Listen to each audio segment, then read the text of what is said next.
Cualito, Nali, buenos días. Bueno, pues hoy no tenemos muchas cámaras prendidas, no vemos muchas caras, ni modo, así es la educación en línea. Pero bueno, hoy tengo el gusto de darles, hola, ¿cómo estás? Hoy tengo el gusto de darles la plática de prueba diagnóstica, ¿cierto? ¿Sí? Es correcto. Es correctísimo, ok. Bueno, entonces la clase de prueba diagnóstica es una de mis favoritas. Yo creo que es uno de los primeros artículos que escribimos, me dejó el doctor Talavera escribir con él, ¿no? Que me invitó a escribir con él, entonces le tengo harto cariño, ¿no? Sí tiene algunos detalles, dijeran por ahí, ¿no? Viene con sus detalles, ¿no? Pero, este artículo lo escribí entre las guardias y entonces, pues más cariño me daba, ¿no? O sea, porque era el paso de visita y después del paso de visita echarte unos rengloncillos. Y entonces viene exactamente aquí donde está el suplemento de investigación clínica. En este suplemento de investigación clínica, ni más ni menos que Carla Martínez nos habla de la práctica médica y de la investigación, cómo se conjuntan, y, y hablamos sobre los diseños de investigación. Entonces, espero que en esto de los diseños de investigación, ustedes estén segurísimos de que hay dos tipos de diseños, ¿no? Que son los diseños de causalidad, que eso los han estado viendo bastante bien, ¿no, Ricardo? Roberto. ¿Sí? En eso no hay duda. César Pinto o Rosario. Ay, Miroslava. ¿Cómo estás, Miroslava? Qué gusto de verte. Hola, Doc, buen día. Bueno, no vas manejando, no voltees. Sí, entonces. Ya voy a llegar en 2 minutos. No te preocupes. Entonces, aquí tengo a alguien que ya prendió su cámara. Es Diana Chávez Cabrera. Dianita, entonces, ¿te queda clarísimo que es un estudio de causa-efecto? ¿Me podrías dar un ejemplo de un estudio de causa-efecto?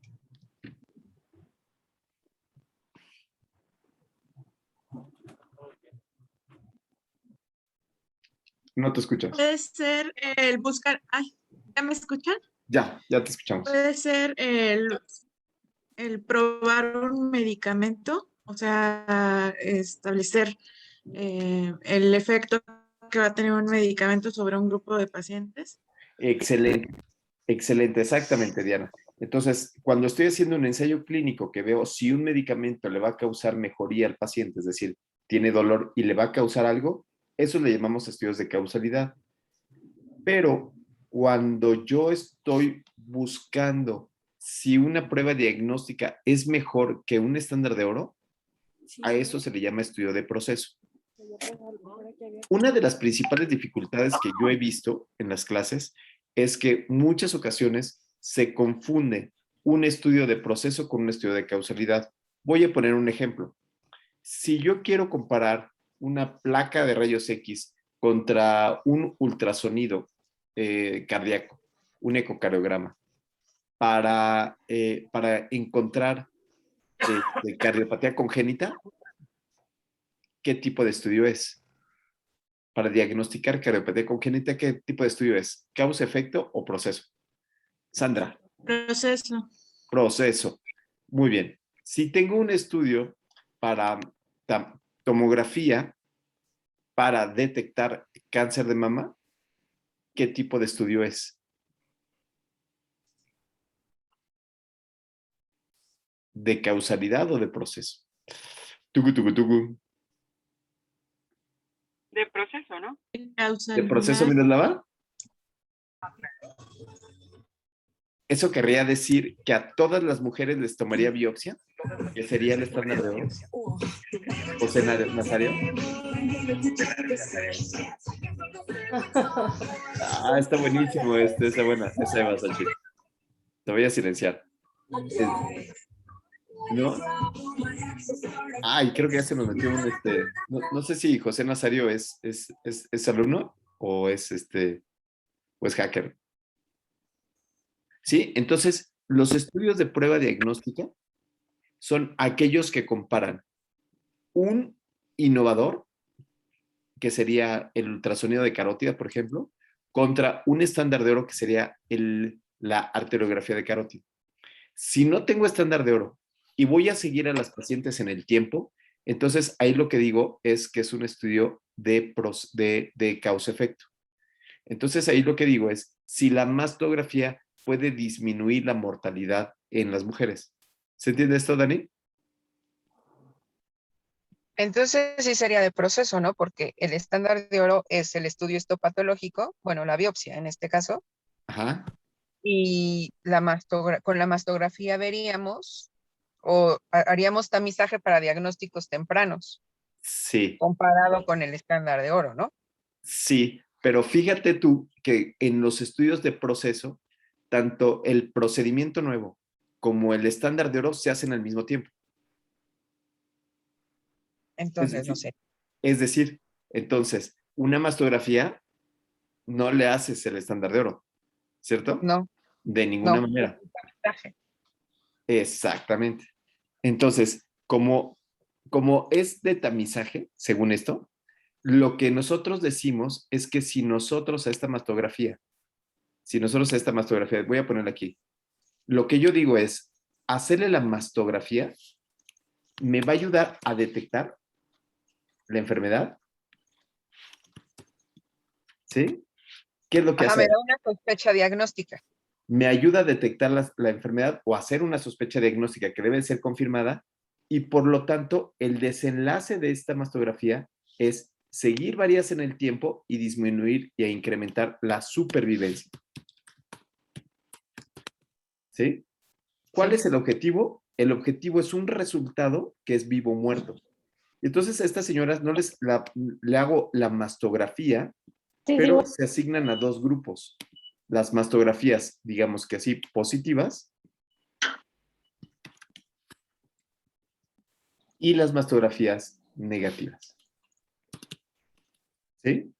Este estudio es un estudio que se llama de causa-efecto, donde digo que el hacerse la mastografía tempranamente es un factor protector para la muerte. ¿Por qué? Porque soy capaz de detectarla, ¿no? Soy capaz de detectar a tiempo a estas mujeres. ¿Sí? ¿Se entiende? En cambio, un estudio de prueba diagnóstica, un estudio de proceso, el primer paso es que tengo que tener aquí a estos pacientes que tienen sospecha de que tienen algo. Voy a poner tienen sospecha de COVID. ¿Cuál sería un paciente sospechoso de COVID, estimado José Nazario López? Nitzia López Pues Juárez. sería aquel que tiene síntomas como cefalea, anosmia, tos. Anosmia. Es aquel que cefalea, cumple la definición operacional, ¿no? aquel que cumple la definición operacional. ¿Cuál es la definición operacional? Que tiene que tener por lo menos un criterio mayor, que puede ser cefalea, tos o fiebre, más agregado como rinofagia, anosmia, disgestia, mialgias, artralgias, malestar general. Ok, pero todavía no sé que tenga COVID, ¿cierto? Sí, sí, ¿Sí? todavía no sabemos, pero bueno, es como que a los pacientes que se les realiza la prueba para Ok, detectar si tiene o no COVID, muy bien. que cumpla esta definición operacional. Entonces, tiene esta definición operacional y entonces yo, para hacer una prueba diagnóstica, o mi pregunta de investigación diría esto, ¿será que la prueba rápida es mejor que el estándar de oro? ¿Cuál es el estándar de oro? PCR. PCR. PCR. ¿Sí? Entonces, yo le haría la prueba rápida versus el PCR. ¿Y cuál sería la pregunta de investigación?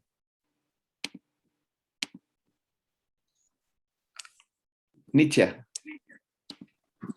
¿Cuál es la, Ajá. bueno, ¿Cuál cuál es es? la probabilidad de diagnóstico en un paciente que cumple la definición operacional de COVID de tener una PCR positiva? Ahí está como que muy forzada, ¿no? Tu pregunta. Sí, ya sé. ¿Sí? ¿Quién más quiere? Julio, ¿tú quieres? ¿Tú quieres hacer cuál sería la pregunta de investigación? No, perdón. Sí, Julio. Podría ser, ¿la prueba rápida es capaz de detectar a un paciente con enfermedad por SARS-CoV-2? ¿Esta es una pregunta o esa es una oración? Esta es una oración afirmativa. Porque dijiste, la prueba rápida, no, así no empiezan las preguntas, ¿verdad? Las preguntas empiezan es ¿cuál es tu nombre? ¿Cuántos años tienes? Etcétera, etcétera. ¿Cierto? ¿Sí me explico? Sí, cierto. Podría ser, ¿Qué les parece si yo empiezo?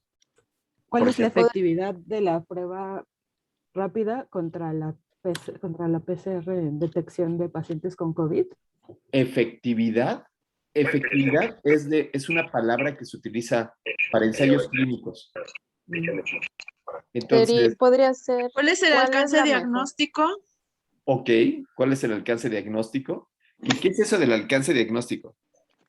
¿Alcance, o sea, que llega de lejos y se impacta atrás del coche o de qué?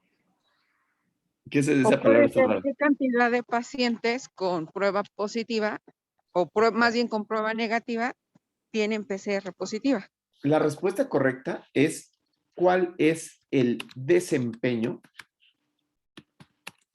de la prueba rápida comparado con la PCR para diagnosticar COVID-19? Entonces aquí, como pueden ver, la palabra clave que ocupamos es ¿cuál es el desempeño? ¿Sí? La palabra clave que ocupamos es desempeño. Y desempeño quiere decir que voy a contrastar esta prueba rápida contra la proteína C reactiva. Acá la palabra clave, cuando estoy haciendo estudios de causa-efecto, digamos que si es ensayo clínico, ¿qué puede ser? Eficacia, eficiencia, ¿no? ¿Cuál es la eficacia de la mastografía?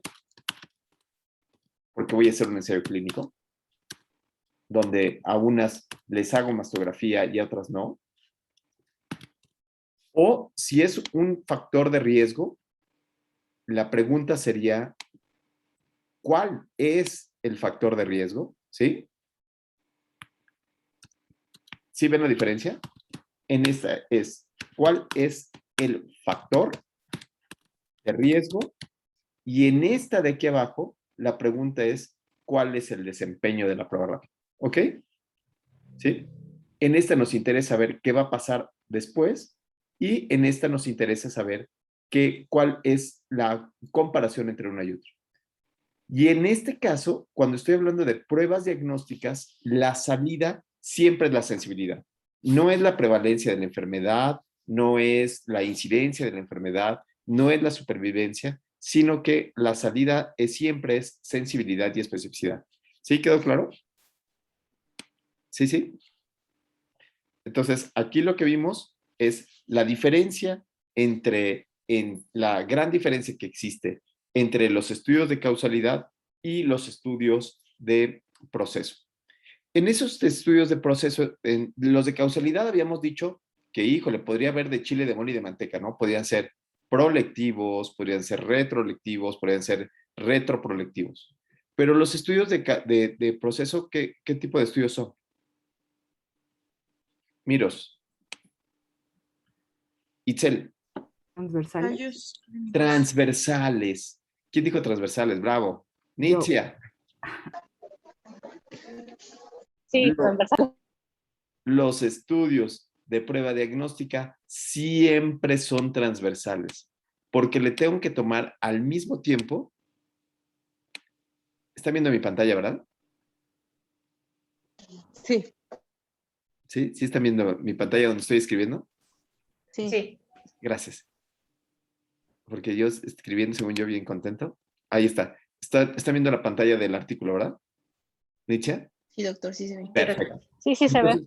Entonces decimos, estos estudios, lo que se ve es en una sola ocasión, en un solo momento, tengo que medir a los pacientes con la prueba rápida y con la proteína S reactiva en un mismo momento. Ya se puede ser en un mismo momento, puede ser al otro día, pero no puedo dejar pasar más tiempo.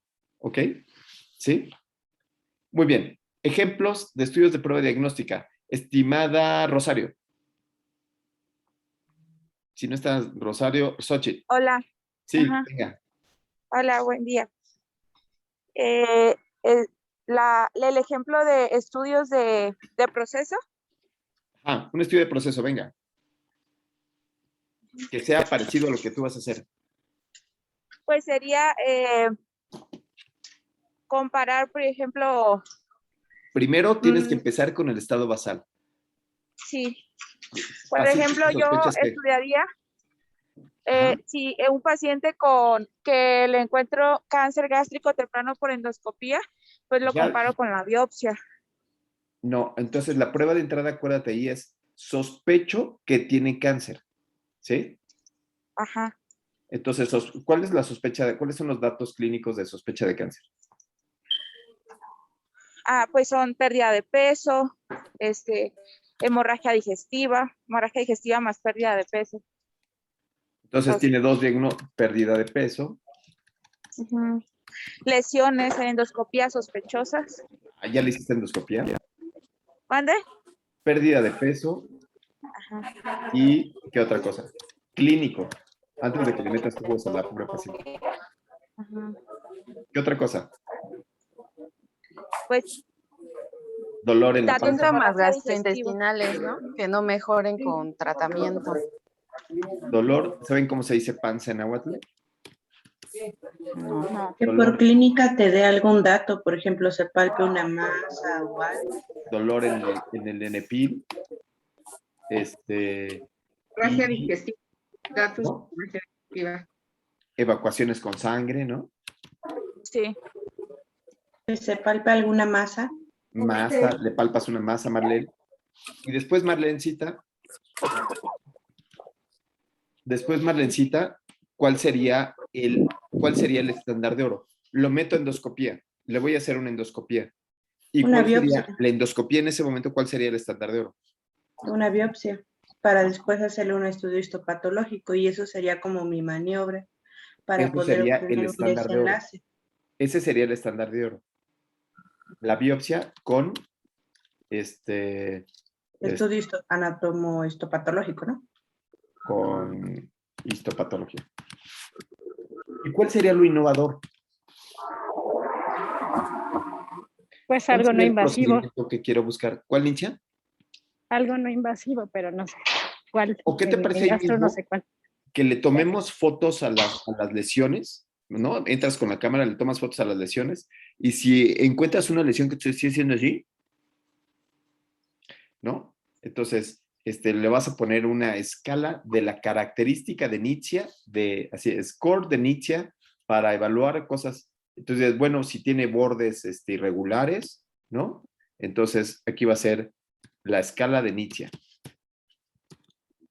Y entonces, yo en la escala de Nizia voy a decir si tiene o no tiene la enfermedad. Y entonces, aquí lo que haría sería, ahí me estoy haciendo bolas, estoy haciendo muchas bolas, perdónenme. Entonces, aquí tendría una tabla de 2x2, en donde el estudio de Nizia me va a decir que es o positivo o negativo, ¿sí? El estudio de Nizia, la escala de Nizia puede ser positivo o negativo.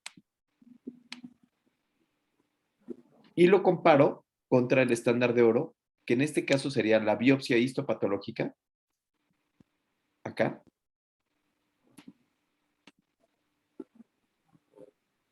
Ay, Dios. Lo comparé en un mismo tiempo. ¿Ok? ¿Sí queda clarísimo? Sí, bueno, en esa para mí mi área sería, por ejemplo, la elastografía contra la biopsia en tiroides, ¿no? En nódulos tiroides sospechosos. Va, hagamos otro, me parece bien. Ya es la segunda que va a ser el estudio de la elastografía. Espero en Dios que tú sí te gradúes, porque Carlitos no se graduó con ese proyecto. Pero vamos a ver, entonces, ¿cuál sería tu entrada, tu puerta de entrada, tu sospecha? pacientes con un nódulo tiroideo detectado por palpación o en forma incidental, que son algo frecuente por cualquier otro médico, ¿no? ¿Le sintieron una bolita? ¿No dijeron nada? De más de 1 centímetro en la cara anterior del cuello, en la tiroides. Tiene un nódulo tiroideo, tiene más de 1 centímetro, ¿no? Es más ancho que alto, tiene microcalcificaciones, tiene vascular, o sea, tiene todo potencial para tener una biopsia. Es como un compadre que tengo que es más ancho que alto, ¿no? ¿Ok? ¿Y después qué le vas a hacer? ¿Cuál sería Pero a todos el se les estándar de hacen pruebas. El estándar de oro es la biopsia, o sea, para hacer el procedimiento posterior o determinar el tratamiento. ¿Te estás bañando, Nico?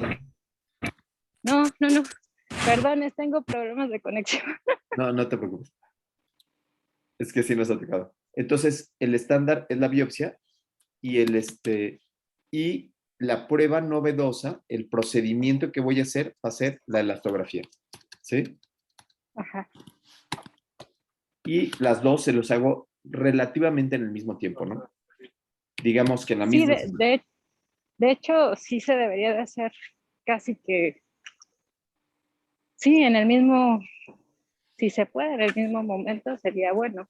A lo mejor la elastografía antes de la biopsia para que no le duele al paciente, ¿no?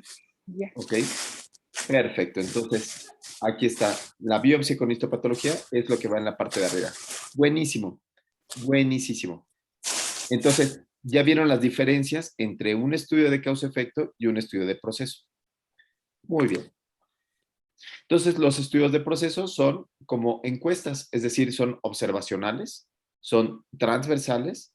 Puede ser que digamos que sean prolectivo o retrolectivo. Y lo que sí es cierto es que lo que van a medir es la prevalencia de nódulo tiroideo, de cáncer en pacientes que tienen un nódulo tiroideo. ¿Ok? Y dependen de eso. Alguien está secando el celular de las llaves, es Alejandra, Camila Alejandra. Listo, ya quedaste sentenciada, Ale Mejía. Y entonces, estos estudios de proceso también les llamamos prueba diagnóstica, ¿ok? Y entonces, en estos estudios de proceso, lo que tenemos que tener en consideración es que termina en una tabla de doble entrada, en una tabla de 2x2, en donde en la parte de arriba, ¿sí?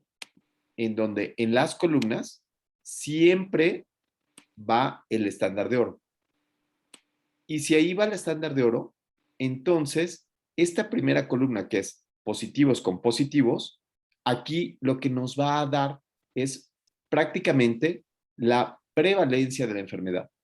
Entonces, este es un estudio de donde se está estimando la sensibilidad y especificidad de la rigidez de nuca en pacientes que tienen un EBC hemorrágico. Y entonces, lo primero que quiero que me digan es, ¿de cuánto es la prevalencia del EBC hemorrágico en este estudio? ¿Cómo la sacaría? Ara Galicia. Ara Galicia.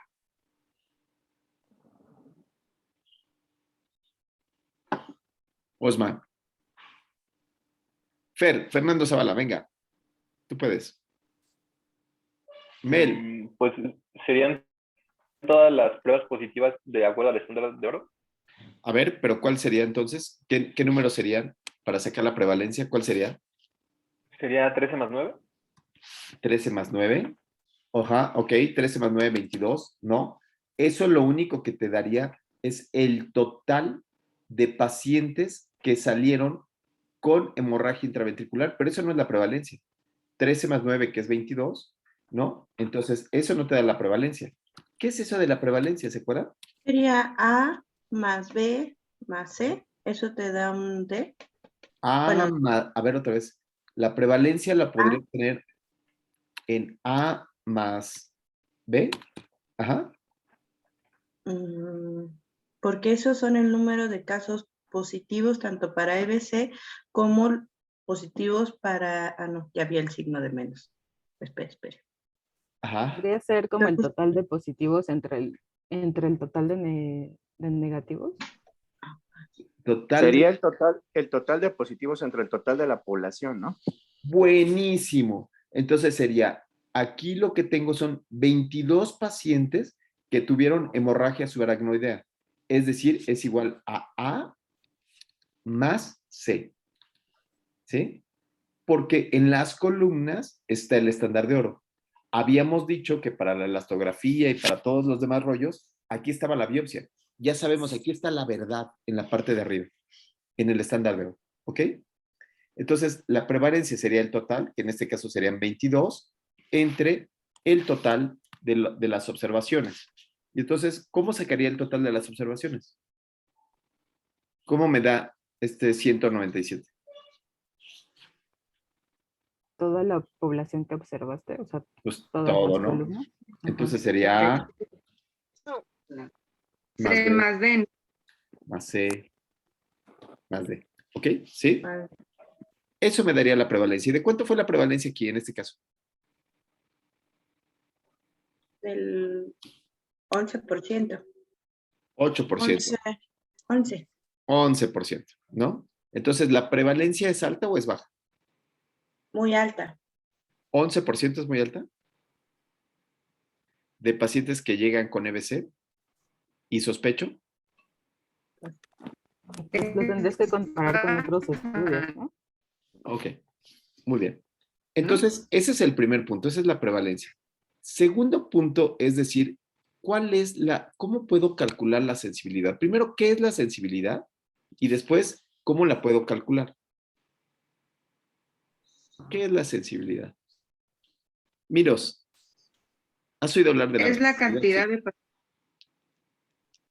de... bueno, mediante una prueba es la cantidad de pacientes que voy a detectar que en realidad están enfermos.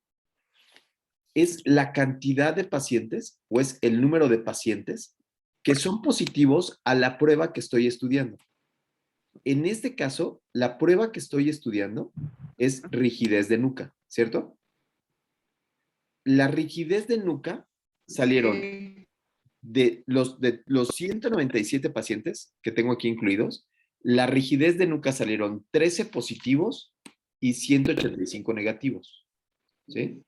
Entonces, la sensibilidad lo que me dice es que es el número de pacientes que puede detectar mi nuevo innovador comparado contra el estándar de oro.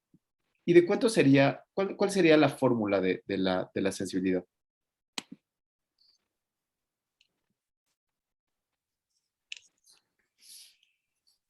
¿Quién se anima? Sería la cantidad de pacientes que dieron positivos, en este caso a rigidez de nuca, entre el total de los que verdaderamente tienen la enfermedad. Que Bravo, serían...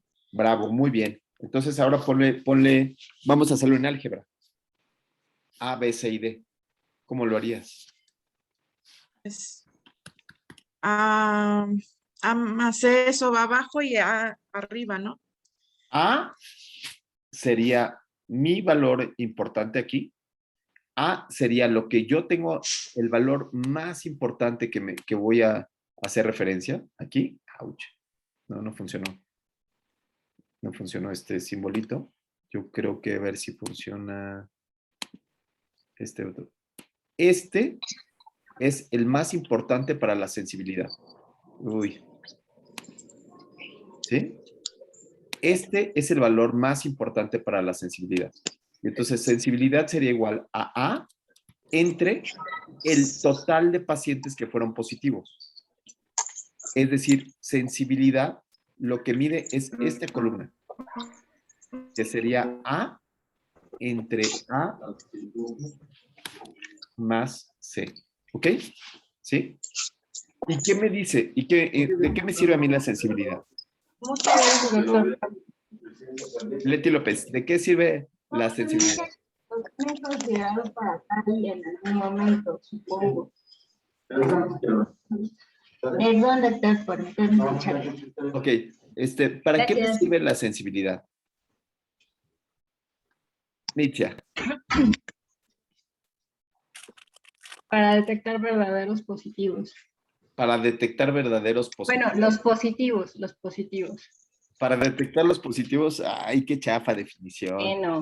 Para que la prueba que estés realizando realmente te dé datos o te arroje a los pacientes que verdaderamente sean positivos con esa prueba.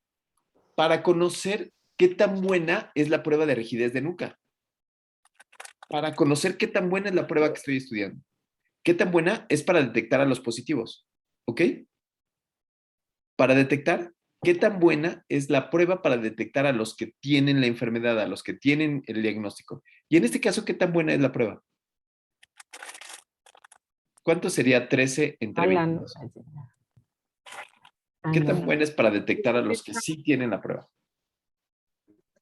Para decir, uy, señor, sí tiene, vamos a pasarlo rápidamente al quirófano. Sería igual a ¿qué? A 13 entre 22. ¿Cuánto es?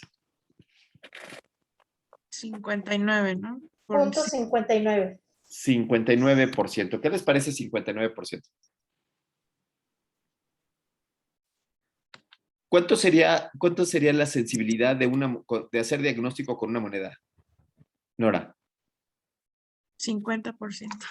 50%, ¿no? Entonces, Sí, el 50%. Es baja, ¿no? La verdad, para... si yo hiciera diagnóstico con una moneda, sí le diría, buenos días, señora, ¿no? A ver, se va a estar su Papa Nicolau. Muchas gracias. A ver, en lugar de hacerle todo el trámite, le voy a, no, ni se baje usted los pantalones ni nada, voy a sacar una moneda y con la moneda voy a hacer diagnóstico. ¿Qué creen que les diría el paciente, Diana? Así, buenos días, saco la moneda. Ah, 50%. Mejor no me lo hago o diría que no vale la pena hacer esa prueba. El paciente te diría, uy, qué chafa, ¿no? Uy, qué médico tan chafa. Pero así hacemos Papa Nicolaos, ¿no? Así le sacamos placa de tórax para ver neumonías, ¿no? Y así hacemos un montón de tonteras, ¿no? Pero no le decimos al paciente así, oh, le tomé nada más la biometría hemática o le tomé los estudios de laboratorio nada más para ver, para hacer la que usted gaste, ¿no? Pero en realidad no me sirven de nada. ¿O le decimos eso, Alma? No, ¿verdad? Tú le dices eso a los pacientes así, le voy a tomar una placa de tórax, pero no le va a servir de nada, no se preocupe. Ese sí, porque te la piden ellos. Sí, así, se la voy a hacer porque usted me lo está pidiendo. ¿Qué otra cosa quiere que le pida? ¿No? Así le dices, Almita. Te están viendo ahorita en la tele, ¿eh? Te van a ver en las... No, pues no. Se les explica, pero de todas formas siempre llegan con sus placas. Ok, bueno, entonces el 50%, esto no es aceptable. Entonces es una prueba que es poco sensible. Ahora veamos ¿qué pasa ahora con la especificidad? Ahora cambio el foco de aquí, de esta A, y lo cambio a 185. Y vuelvo a hacer la misma operación, en donde la especificidad tiene que ver con esta operación matemática que tiene que evaluar a los que resultaron negativos en el estándar de oro. Y esa se llama especificidad. ¿Y para qué me sirve la especificidad, Eva? Xochitl.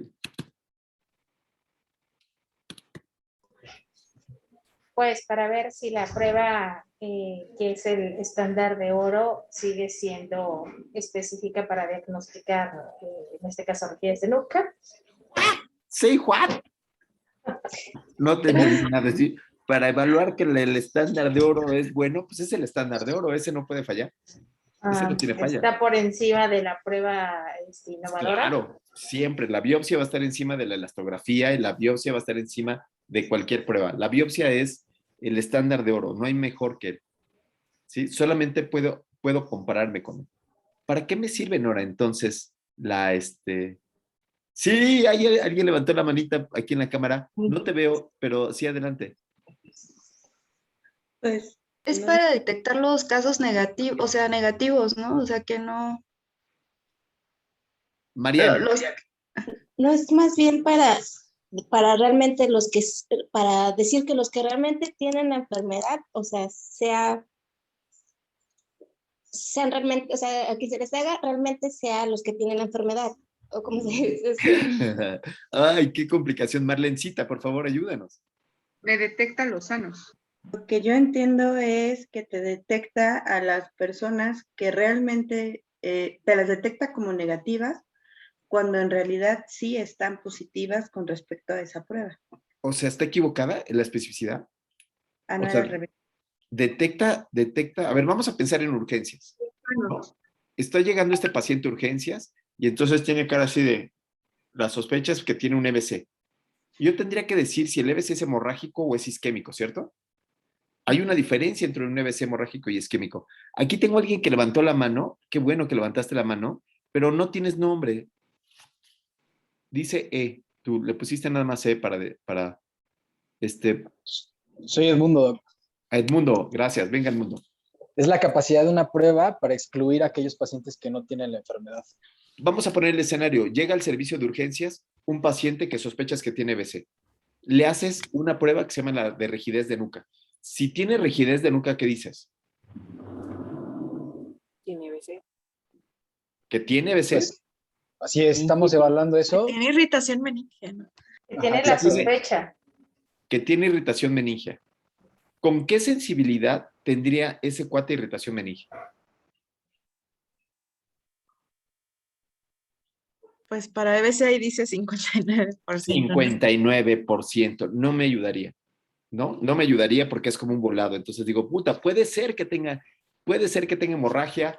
Vamos a hacerle más pruebas. Yo creo que tengo mucha duda. Luego entonces lo paso a tomografía, ¿no? Vámonos a TAC. Pásalo a TAC, pero ya en este preciso momento porque no sé qué tiene. No puedo saber si sí tiene o no tiene. Pero ¿qué pasa, Edmundo? ¿Qué pasa, Edmundo? Si le hago la prueba de la rigidez de nuca, ¿no? Y no tiene rigidez de nuca. ¿Qué especificidad tiene la prueba? Pues igual del 42%, ¿no? 94. 94. ¿Cómo lo haríamos? ¿Cuál sería la prueba? Prueba de especificidad. D entre D más D. Y en este caso, ¿cuánto sería? 94%. 94%, que sería 185 entre 175. Detecto el 94%. ¿Qué les parece esto para el servicio de urgencias de Centro Médico Nacional Siglo XXI? Pues está bueno. El 94% de mis pacientes que no tengan esa prueba, estoy descartando esa enfermedad, o sea, que no tengan esa patología que estoy estudiando o que quiero descartar. ¡Guau, Miroslava! Esto quiere decir que yo en la entrada, cuando estoy recibiendo al paciente, le hago esta maniobra que es la de rigidez de nuca, ¿no? Le hago la maniobra de rigidez de nuca y si no la tiene, le digo, pásamelo para acá, que pase a dar datos, vamos a revisarlo despacito, tranquilos, ¿no? Pero si tiene rigidez de nuca, digo, ay, cabrón, esto puede ser una meningitis, puede ser alguna otra cosa. Necesito que me lo pases rápidamente a tomografía para que me diga qué tiene el paciente. ¿Sí? ¿Sí se entiende? Entonces, la sensibilidad y la especificidad no son complementarios, son cosas distintas. Me sirven para tomar decisiones de manera distinta. ¿Sí? Parecería que es una misma moneda, pero me ayuda a la toma de decisiones de manera distinta una con la otra. ¿Ok? Ahora, vamos a pensar, ¿qué es eso de los valores predictivos positivos? ¿Lo han oído? Habíamos dicho que sensibilidad y especificidad lo que hace es que evalúa la prueba que es de rigidez de nuca. Ahora, ¿qué sería un valor predictivo positivo?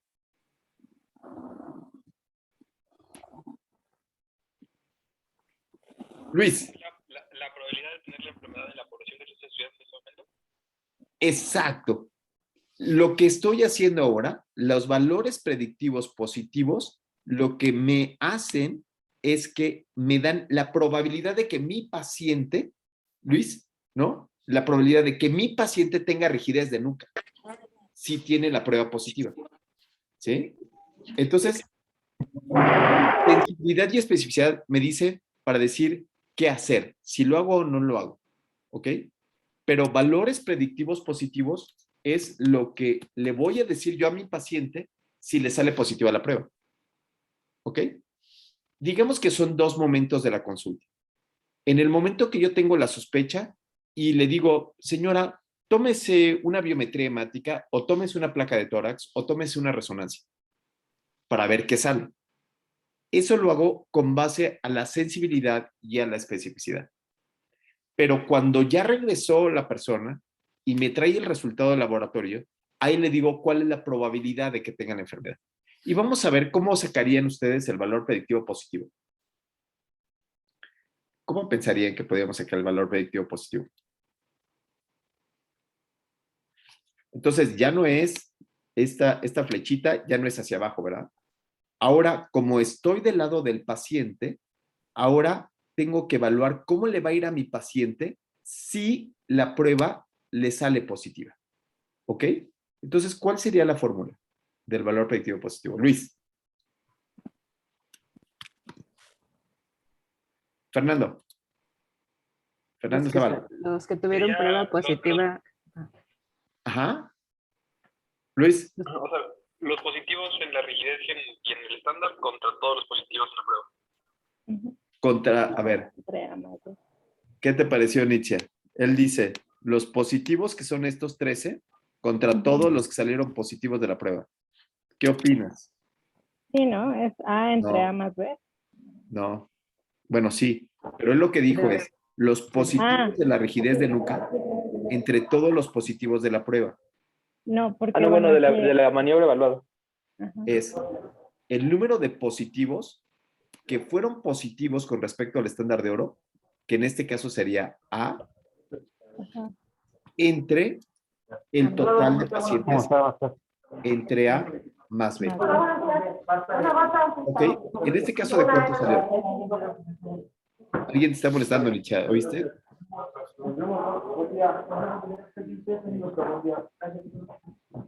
¿Sí? Entonces, ¿de cuánto sería esto?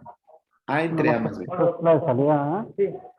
Sería Ya vienen con los pisos. 13 entre 23.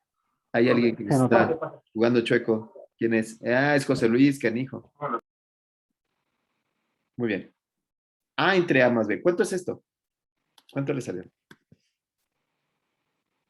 Sandra Silis. 56. 56%. ¿No? La mitad. Casi la mitad, ¿no?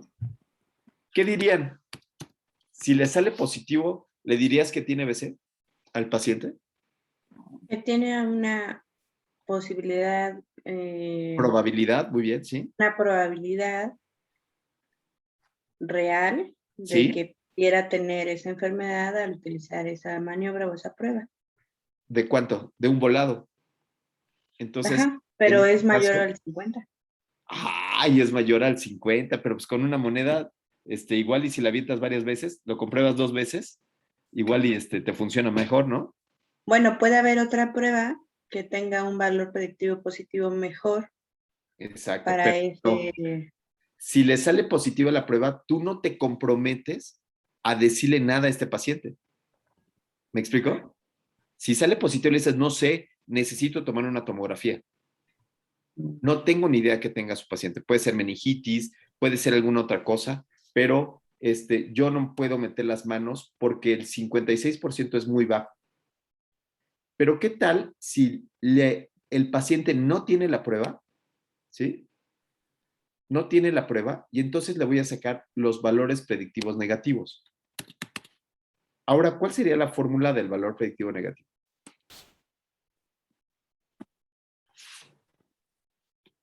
¿Cuál sería la fórmula del valor predictivo negativo? Pues D entre C más D, ¿no? Claro. D, que es lo más importante aquí. D entre C más D. C más D. Ok. Y entonces, totales fueron 174. ¿Cuántos detectaron negativos estos 174 totales? Ay, aquí está mal, ¿verdad? Ay, todo el mundo se equivoca, hasta yo me equivoco. 185 entre, ¿cuánto es? 185 más 9, ¿cuánto es? 194. Aquí en lugar de 174 es 9. ¿Ok? 194. ¿Sí? Aquí hay un error. Ahí está, ¿sí? ¿Cuánto es 185 entre 194? 0.95. 95%. ¿No? Entonces, ¿y ahora qué pasa? Nuevamente estamos en el servicio de urgencias, le hago la prueba de rigidez de nuca, no tiene rigidez de nuca, y le digo, pase a dar datos, por favor, vamos a pasar a ver a su paciente, ¿no? Vamos a analizar el caso más despacito. Y entonces es de estos pacientes recomendados. Y el cuate dice, no, yo vengo a centro médico para que le haga una tomografía y quiero que se la haga en este momento. Y tú le dices, tranquilo, no tiene una hemorragia, yo sé que no tiene una hemorragia, tenemos que canalizarlo, tenemos que tratarlo con calma, probablemente tengamos que hacer más cosas, pero yo tengo una seguridad del 95% de que su paciente no tiene una hemorragia. ¿Qué tal? ¿Eh? Doctor, ¿tiene la seguridad de un 95%? Sí, usted tranquilo. Como no tiene ese dato clínico de rigidez, usted, el paciente, nosotros todos podemos estar muy tranquilos. ¿Se entendió? ¿Sí, sí? Sí. ¡Guau! Bueno, pues aquí están las fórmulas. Aquí está la fórmula de la prevalencia. Aquí están las fórmulas del valor predictivo positivo, valor predictivo negativo. Y esta sería una clase inicial de pruebas diagnósticas. Yo le recomendaría que pues lo lean, yo le recomendaría que vayan haciendo ejercicios, y después podríamos platicar algún día, yo creo que ya que esté en la maestría más avanzada, de cómo utilizar los nomogramas de Fagan, ¿no? Para ver las posibilidades dependiendo de la prevalencia de la enfermedad, ¿no? Y después también podríamos evaluar qué es una curva ROC, para evaluar la sensibilidad entre 1 menos especificidad, ¿no? Y un montón de cosas que se pueden hacer con las pruebas diagnósticas. Pero bueno, nos quedan 5 minutos. Entonces, vamos primero con las dudas. ¿Alguien tiene alguna duda de pruebas diagnósticas? ¿Xochitl? ¿No? ¿Sandra? ¿Sífilis? ¿Silis? No. No. Perfecto. Muy bien, entonces, Sandrita, ¿podríamos hacer el resumen de la clase de hoy? Pues es para calcular datos de prevalencia. Los estudios de proceso, ¿cuál es la direccionalidad de los estudios de proceso? Es comparar dos pruebas diagnósticas. Son transversales y comparan la prueba diagnóstica innovadora contra el estándar de oro. ¿Ok? Ese sería el primero. Muy bien. Y entonces, ¿cuáles son las unidades de medición para medir el desempeño de las pruebas diagnósticas? Diana. ¿Cómo mido el desempeño de una prueba diagnóstica? Con los valores predictivos positivo y negativo. Ok, eso es lo que yo le diré a mi paciente. Pero si yo quiero saber qué tan buena es la prueba, ¿qué tendré que calcular, Vic? Sensibilidad. Bien, Sandra. Sensibilidad y especificidad. Muy bien, entonces, sensibilidad y especificidad califican a la prueba. Los valores predictivos positivos y valores predictivos negativos califican cómo le va a ir a este paciente, cuál es la probabilidad de tener o no tener la enfermedad. ¿Ok? ¿Sí? ¿Les quedó clara la tablita de 2x2? ¿Sí? ¿Sí, Víctor? Sí, muchas gracias. José Nazario, ¿cómo te quedó? Creo que me quedó claro, muchas gracias. Muy bien. Eva, Xochitl. Mira, aquí está Luis Carlos. Eva, ¿me podrías dar un ejemplo de una prueba diagnóstica? Ya para terminar, nos quedan 4 minutos. ¿Cómo empezamos? ¿Cuál sería la P? ¿Cómo empieza el asunto? Mi paciente con ciertas características. Con sospecha. Con sospecha más bien. Podría ser un paciente con sospecha, digo, a lo mejor ya está determinado, pero un paciente con sospecha de diabetes, con la sintomatología de poliuria, polifagia, pérdida de peso, astenia dinámica. Muy bien. Mi prueba diagnóstica podría ser de inicio una glucosa aleatoria. Muy bien. Y mi prueba de estándar de oro sería una hemoglobina glucosilada. Bravo. Muy bien, buenísima. Ale Ruiz, te toca a ti, otra más, todavía tenemos 5 minutos. ¿Cuál sería tu puerta de entrada? Igual hacer una prueba diagnóstica. Ajá. Por ejemplo, mi idea, igual la aprovecho para comentarla. Yo quiero evidentemente tomar los pacientes con COVID. Sospecha de COVID, no con COVID. Aplicar, nosotros sabemos que el estándar de oro es la PCR, ¿no? Entonces yo quisiera aplicar una escala o un modelo pronóstico, se llama Priority.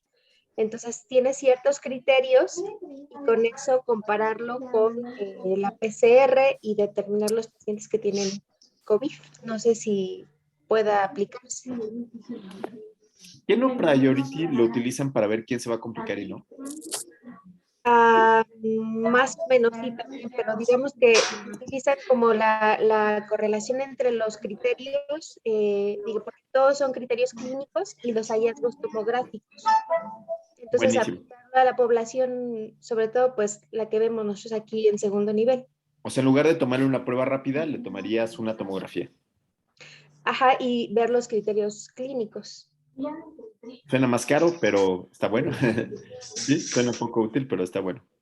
¿No? Porque es muy caro. Una prueba rápida es más barata. Y así evaluar, evidentemente, la sensibilidad, especificidad, el valor predictivo, y eso no sé si esté bien. Ok, sí, está buenísimo. Muy bien. Muy bien, entonces, el inicio, Ale, sería los pacientes con sospecha de que tienen enfermedad, ¿no? Y al mismo tiempo le hago el priority y lo comparo contra la proteína C reactiva. ¿Sí, Miros? Sí, gracias. Sí, Miros, te toca a ti. Tenemos 3 minutos. ¿Cuál sería tu estudio?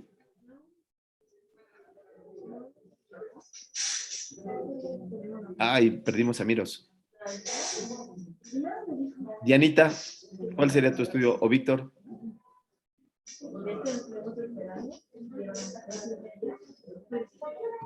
¿El real o el inventado? Uno inventado, nada más para esta clase.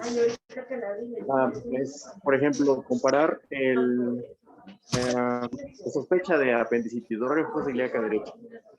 El estándar sería el histopatológico comparado con la escala de Víctor. Ok. Entonces, en el momento, ese está más difícil, porque sería, yo sospecho, y a todos los pacientes que yo sospecho tendría que operarlos.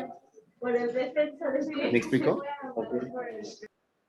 Entonces, ese está mucho más difícil, ese está muy difícil de hacer, porque hay muchos pacientes en los cuales sospechas que no tiene, pero no los operas, y entonces no tendrías el estándar de oro. Entonces, ese estudio no lo podrías realizar. ¿Sí? Ok, sí, ¿Sí? claro. Entonces, hay que pensar que cuando estoy haciendo un estudio de prueba diagnóstica, Almita, tengo que tener a fuerza a los dos grupos, el grupo donde estoy haciendo el innovador y el estándar de oro, a fuerza lo tengo que tener en un mismo momento. ¿Sí? ¿Sí? Muy bien. Por ejemplo, el MIS de abscesos cerebrales. ¿Cómo? O sea, podría comparar el MIS de abscesos cerebrales, podría comparar resonancia contra tomografía. Buenísimo, sí, podrías comparar. El estándar de oro sería la resonancia y ¿cómo se llama? La tomografía, porque casi siempre te piden la tomografía antes de la reso, pero ¿qué tal que te conviene más hacerle resonancia directamente? Incluso lo que podrías hacer es incluso lo que se podría hacer en ese caso es, ¿cómo se llama? Es evaluar cuál es más barata. Igual si las dos te dan la misma imagen, entonces tú dirías, ¿sabes qué? Que entonces la TAC es más barata y es más disponible que la resonancia, ¿no? Entonces, esa está buena. E incluso podrías evaluar datos clínicos, a ver qué datos clínicos son los que te ayudan. Pero bueno, son las 7:59 de la mañana y acabamos de terminar la clase, ¿no? Y bueno, pues muchísimas gracias a los que pusieron atención hoy. Y si no, no se preocupen, ahí está el artículo y ojalá que este video les sirva, ¿no? Entonces les subimos el video en un ratito más, Leti, ¿no? Miros, qué gusto verte. Alejandra, Gisela Arias, saludos. Nos vemos pronto.